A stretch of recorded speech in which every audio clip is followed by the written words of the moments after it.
Let's start. Transcription number 117. Let's start. Then, sir, we must find out the main reason why there were so many writ petitions and petitions for special leave to appeal to the Supreme Court. That was so because in most of these cases we had made the decision of that tribunal final. Now, under the Constitution, the Supreme Court has got the right to grant special leave of appeal. That is naturally untouched. Similarly, the High Courts have got the right of the power to issue writs. Of course, I cannot say that it is all without justification. Probably many of those courts thought that in a matter where the aggrieved party had no remedy whatsoever, they should rather have the right to look into that matter. And it was from that point of view probably that we had so many appeals and so many writ issued by the High Court. Now we are going to provide in this measure for a direct appeal to the High Court itself. As the lawyer members probably know, when there is a remedy by way of appeal, no High Court ordinarily issues any writ, and the Supreme Court is not expected to grant any special leave of appeal. It has therefore been found desirable to provide straight way for an appeal to the High Court by an aggrieved party. This will also, I think, remove much of the delay which is ordinarily caused by these matters. Apart from that, sir, the clause itself mentions that the tribunal shall decide the election petition within 6 months and that the High Court shall dispose it of within 3 months. I know that even if we impose such a restriction, it may not necessarily be so, but I am sure that unless there are any special reasons, etc., the tribunals will dispose of these matters within 6 months, and the High Courts also will give priority to matters like this and dispose them of within 3 months. So the honorable members will find that the present provision that has been made in this bill is much more satisfactory than the previous one.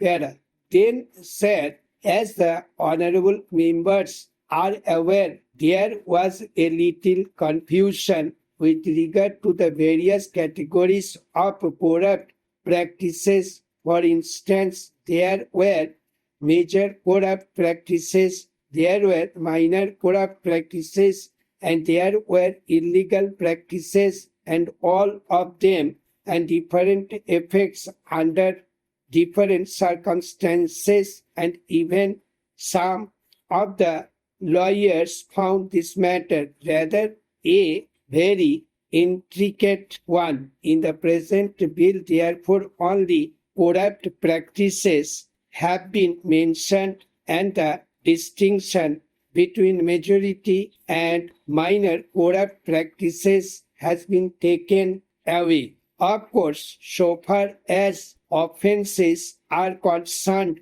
there is that category of electoral offenses, and that has been done not with a view to changing any particular effect with respect to the matters which are undesirable, but that has been done with a view to making the whole thing far more simple and easily understandable. So you will find that so far as the present bill is concerned, it has made the election law as simple as possible. Probably there has been some difference of opinion in the other house, and there might be some difference of opinion in this house as well with regard to the clause relating to disqualification, and particularly with regard to the disqualification incurred by a person who has been sentenced to imprisonment for 2 years and more. The reason for that is that generally the offense for which a man is sentenced to 2 years are cognizable offenses and offenses of a more serious nature.